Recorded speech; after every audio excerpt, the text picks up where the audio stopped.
Okay, I'm going to talk about two things today. One is a little bit from this book, a really small bit, and it's called Women Who Run with the Wolves. And this is Clarissa Pinkola Estes, and a Jungian, so to do with Carl Jung. She studied in that area, and she is a brilliant writer. I believe this book was submitted many times before it became the finished product, and I think it's over 20 years worth of work. And also it first came out in recording, I think before 1990, and then it got published a couple of years later, but I haven't got the exact dates in front of me, although I have explored that knowledge. And then the book, I'm reading from the back of the book briefly. It's in Women Who Run with the Wolves, Dr. Estes unfolds rich intercultural myths, fairy tales and stories, many from her own family, in order to help women reconnect with the fierce, healthy, visionary attributes of this instinctual nature. Through these stories and commentaries in this remarkable book, we examine love and understand the wild woman and hold her against our deep psyches as one who is both magic and medicine. Dr. Estes has created a new lexicon of describing the female psyche, fertile and life-giving. It is the psychology of women in the truest sense, a knowing of the soul. Now, psyche, which is really in as a word, that's Psyche, means, I'm looking at my Google here, the human soul, mind, or spirit. So this is a totality of us, the human soul, mind and spirit. And I think that many of us would agree that we have a soul. I see it in when I look at baby's eyes, when I have the reflection and look at flowers or magnolia trees, I see there's something more. And also when in dream state as well, like, when we dream. And I also like when we sleep, there is a timelessness as well, but we can also get that during the day when we're daydreaming. I do hypnosis as part of my work, and I do find there can be a sense of timelessness in that, in the imagination and what we can bring forward and the archetypes, and also looking at our history and maybe past lives. Some people like to do that too. So from this bit of this book, I'm then going to, which is quite short, just describing the different ages of the feminine from the ages of 0 until age 105. Some people do live that long. There's one woman, I'm looking on there's a woman called, her name is Dr. Gladys McGarry, and she is, I believe, 103, 104 coming up. Very interesting woman. She talks about her history and also what she thinks is important to us at this time on planet Earth. And apparently she didn't find her voice until she was about 90 years old. So her story is fascinating. If you go to Google or you go to Instagram and you put "Be Glad," and you will find her. So I think that's her original page, but I might put the link below this video to be more helpful. So here goes. And then I'll look at the moon and I'll show you my 1 month of my moon cycles going from, 28 days. And you can watch how the moon moves on a chart, which is also very interesting. So she's talking about the phases, not of the moon, she's talking about the phases of ages. So these phases are not meant to be tied inexorably to chronological age. For some women at 80 are still in developmental young maidenhood. And some women are 40, are in the psychic world of the mist beings, and some 20-year-olds are as battle-scarred as long-lived crones. The ages are not meant to be like hierarchy, it's not about that.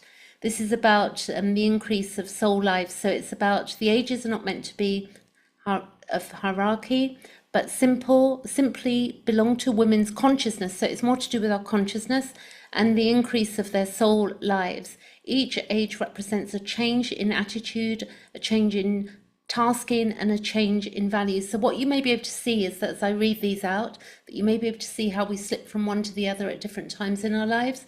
we may sort of do a reversal a bit if we're going through a dark night of the soul, and then we will go forward again. But from age 0 to age 7, age of the body and dreaming, socialization, yet retaining imagination. So we retain our imagination from 0 to 7, because basically the imagination is what is creating also our lives, and what we imagine, can become reality. So definitely, if we look back on that period of our lives, there are things that we may not even remember, but we will remember some things. Often we remember traumatic events from that period, and it's good if we can also look to see what was good, if there are any good bits or things that brought us joy. So 7 to 14, age of separating yet weaving together reason and the imaginal. So we are at that point, we want to separate, we're becoming our own person, we're making our choices for ourselves, and particularly up until the age of 14 we become a teenager, and we've got the hormonal stuff going on as well. 14 to 21, age of new body, young maidenhood, unfurling yet protecting, and sensuality. So age 14 to 21. 21 to 28, we have the age of new world, new life, exploring the worlds, because everybody's life is slightly different. Mine doesn't pan out exactly like that in my younger years. It's depending on what we've been through and our cultural and other situations that have gone on. Then we have 28 to 35, age of mothering, learning to mother others and self. And I would say that between 28 and 35, we can, as a woman, we can be mothering anyway. It doesn't mean we have to physically be a mother. We can be mothering other people's children. We can be mothering ourselves. We can be mothering, looking after the earth. There's so many ways that we can look at the word mothering. From 35 to 42, age of the seeker, learning to mother, self-seeking the self. 42 to 49, age of early crone, finding the far encampment, giving courage to others. So you may see that we become more defined in giving encouragement to others when we've lived a bit. We've got a little bit more wisdom, so we may be able to help younger generations. 49 to 56, age of the underworld, learning the words and rights. So 49 is, that sort of age for most women. We go through the menopause at that time. It's not the same for everybody. It's different for, different ages. But as a rule, we could say that we're going through this menopausal thing. So it is can be a dark night of the soul when we stop the menstruating and we end certain things within ourselves, like we've had enough of certain things. There can be a bit of a roar in us, because again, the hormonal changes going on then are huge. The loss of estrogen and progesterone levels. And to age 56 to 63, age of choice, choosing one's world and the work yet to be done, which is really interesting, because in astrology we have our first Saturn return around age 30, and at age 60 we have our second. So it is very interesting that for the first 30 years of my working life I was doing one thing, which was very management and service orientated in business, but now I'm more into helping in another way, like a new area that I'm developing to be of my work in the world. And also I've taken up art recently. I didn't know that I had a skill of art that was within me, and it's very beautiful to see that develop.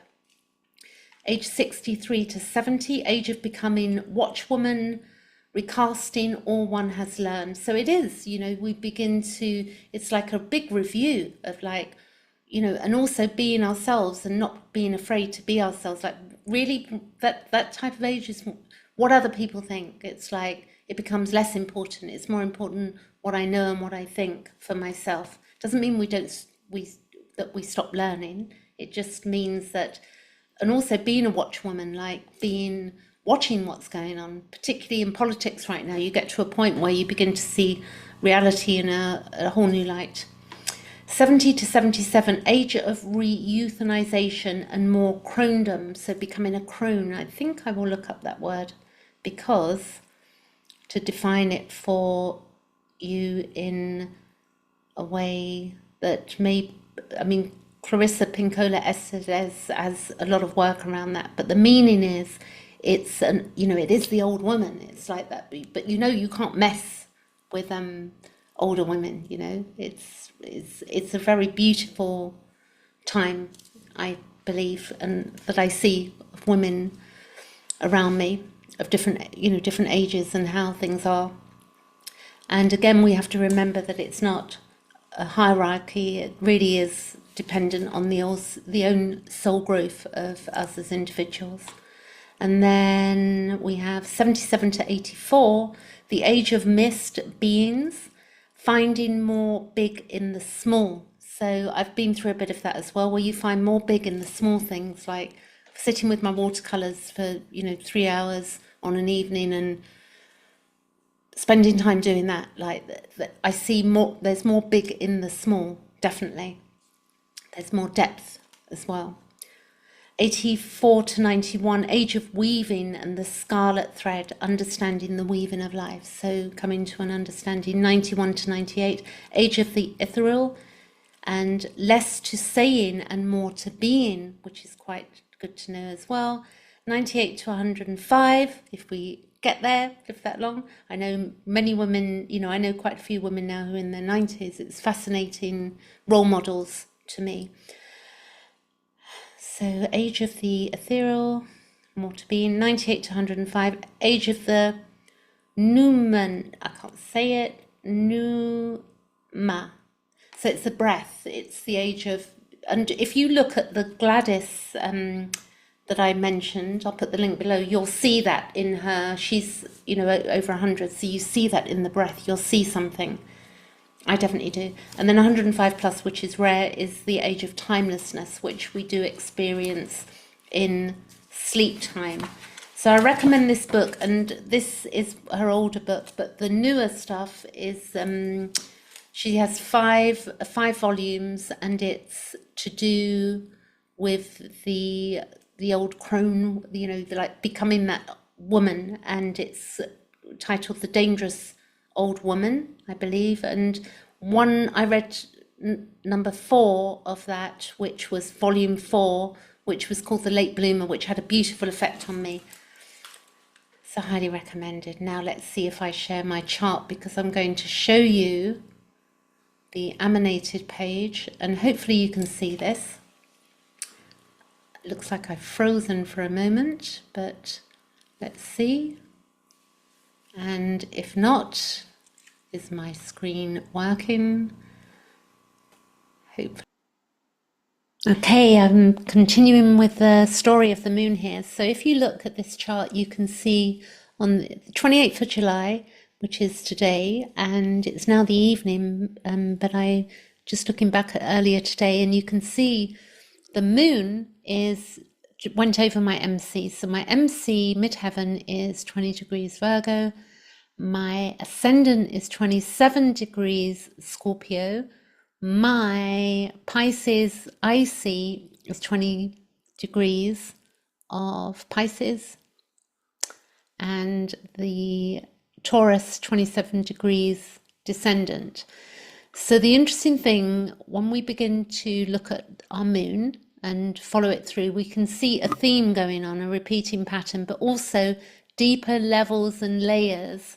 As we become more conscious, we begin to see our own projections, how we feel, how we behave in the world. So, you know, if we have a feeling, then we outwardly either maybe feel something internally, or we're, you know, wanting to put something into the world, or we're feeling something. So the moon is very useful, but it's also useful when we have dreams, you know, in our dream state, that if we look at where the moon was for us, like, you know, the night before we've been in bed, like if I go back now, 28th of July, and I just go back, which is today for me, and I go back to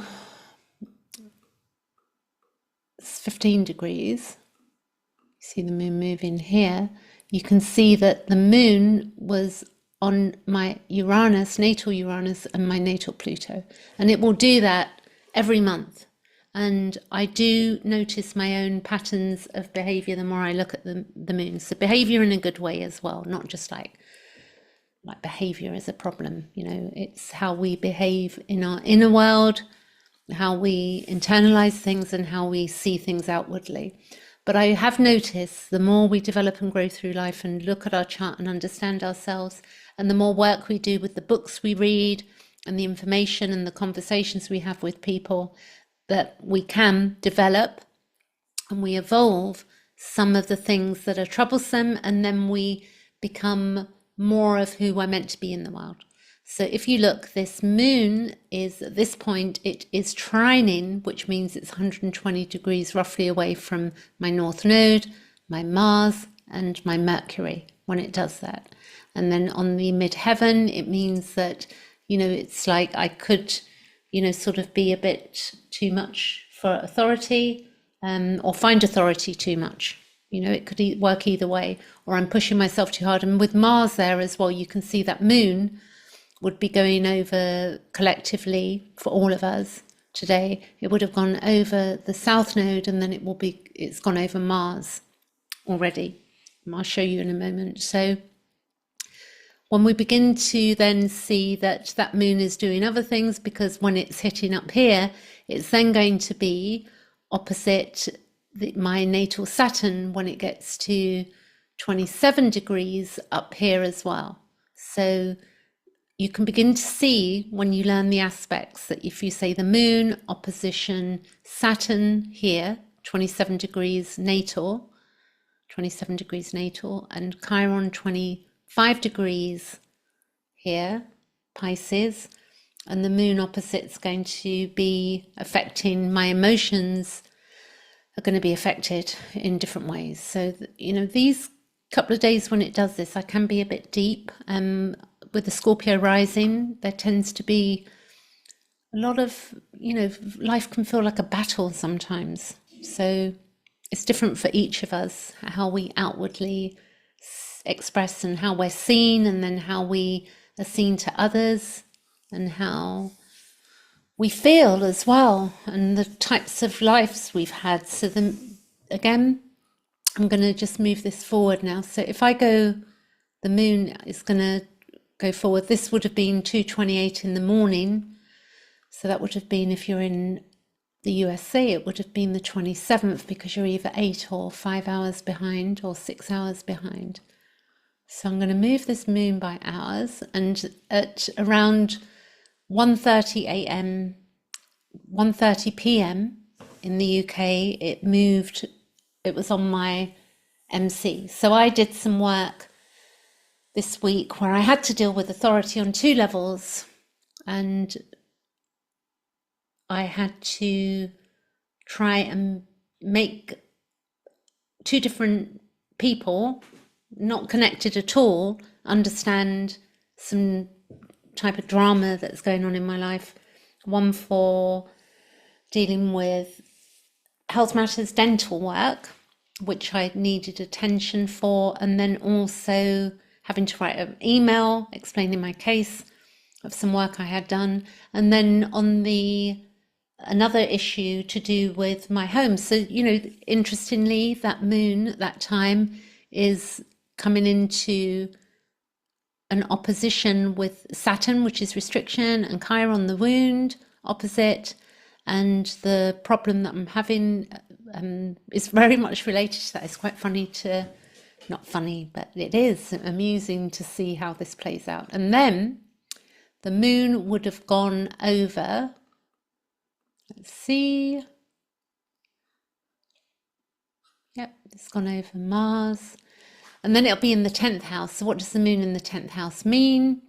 It's the chart suggesting, that we're ambitious, it's to do with work, could be spending too much time in the workplace. This is if it's natal for you, it's going to mean different things in transit form. Transit meaning where it's moving to and from, and what other planets it's hitting in the chart. So it could be working odd hours to make sure you get ahead in your career. So if you have a 10th house moon on its own there, not on its own, but in that placement. It can be that your professional life undergoes several changes through the course of your life, with rises to fame and popularity. This could also be possible falls from grace, so that's just, being humble as well, I guess. You're also likely to move into a completely different field of life, work, at least once in your lifetime. But we're not talking about transits when I mention the meaning of that. And the moon moves very quickly. It's 28 days around the chart. So then 28th of July, it's still, and if I go days ahead now to speed this up a bit, so you've got the moon, then we'll move into my 11th house on the 30th of July. And the 11th house is, let's see, suggested it's friends and acquaintances. And it's also where we, only feeling safe when surrounded by warm and loving friends. So I am seeing a warm and loving friend in the next 2 days, which is really nice. And then you've got, on a more positive note, you can benefit from large circles of acquaintances who also help emotionally and financially to achieve your hopes and wishes. So remember, again, this is for the 11th house. The moon moves very quickly, so you can observe it in your own chart. You could begin to keep a little diary, or put it into ChatGPT, just keep a moon update diary in that format, or some format, notes on your phone, just what you're feeling, and then refer back to it after a month and look at your chart, bring up a chart, go to AstroSeek, and you're able to move the days ahead, which is really useful, astroseek.com. So that for me is the moon will be in Libra for all of us, on the 30th, but it will be in different houses depending on your rising sign. So you can check that. And the moon in Libra is where we need harmony, peaceful surroundings, and we will seek peace when we're under stress. And here, then it will go into my 12th house, where I tend to go a bit inward for a couple of days. And it's Scorpio, so, it's like I can go deep into the psyche. It's also the 12th house, which is traditionally Pisces. And then you can see down here I have Pisces 4th house, so I tend to go inward when it goes down here as well, because the moon, conjuncts my Chiron, and then it conjuncts my Saturn. So we really can begin to understand our psyche and our emotions when we're looking at the moon. It's a wonderful tool to be able to learn about ourselves. When it's in the 1st house, I'm out and about. It's in Sagittarius, so I can be busy in myself. This is my part of fortune, which is 14 degrees of Sagittarius, so it will hit there for me as well. It'll be a conjunction. And it says my fortune comes when I show independence and self-sufficiency. I've been quite good at that in my life. We need others, though. That's something I've had to learn as well, because one can be a bit overly, independent, and self-sufficient. But it's good to know that, to have good people around us. It's a spiritual relationship with ourselves will bring joy. So in Sagittarius, it's where my life is enriched when lived to the fullest. So if I don't feel free to move around and do what I want, and I feel stuck and in one place, then I'm not happy. So I'm a person that needs to move around a lot. And I experience my joy through freedom and new adventures. And this is true, even if it's going for a walk in the park on my own. It's like I need to be doing something and looking at something and checking out the beautiful flowers or whatever, like a little journey I go on. And then this is the 3rd of August, and then it will move into my 2nd house, which is Capricorn, which is to do with our inner needs. So I can be quite, thinking about this, I can be hard on myself on this, in the 2nd house, like, thinking my inner needs. Maybe I'm just thinking about this, where I think I've never thought about it before, where my inner needs are almost like, are they valid? It's like my self-worth, which is interesting. So that's a little layer of awareness from looking at this chart. And if I look at what the moon in Capricorn means, it's where we feel secure when life is structured or when we're working hard. So for instance, if I'm not working hard, or I think I should be working hard, and it can make us, it says Capricorn moon in Capricorn, even in the transit where we can be emotionally distant or cold. And it may be that where our mother's love may have been limited in some way, or where we've had a parental figure that's been strict or cold. That's the moon in Capricorn. That's my second house. So I can see that reflected in my introjects and internal talk, so then you have to develop the side of Cancer, just to be more loving to ourselves and compassionate, I guess. Astrology is just, it's gold in how we can understand our own story. So the second house, and then as it moves through, it will cross over the 8th of August, it will cross over Aquarius, Pluto, and then it will move into my third house. So the second house we've done, third house. And if I look at this, it's where we have a strong need to communicate with others. So we could watch ourselves on that day. It's like, what sign is our third house? How are we, dealing with others? What's going on? And for me, the third house is Aquarius. So it's where I can feel secure with my intellect, so I can maybe be more of the intellect and a bit aloof around my emotions and distrust my emotions. And the wonderful thing to know that, and then also to realize that it's in the third house, so I want to be able to communicate as well. So maybe, from an intellectual point of view, however one wants to perceive that we are, communicating in a different way. But if you've got a third house that's Gemini or a third house that's Sagittarius, we're all different. We've got different charts. And then you can see that the moon will go over my Lilith. So I could probably be a bit fierce when that happens. I think all of us, in fact, if you look here, you can see this is asteroid Lilith. This is black moon Lilith. This is transit. So the moon will cross over asteroid Lilith on the 9th of August.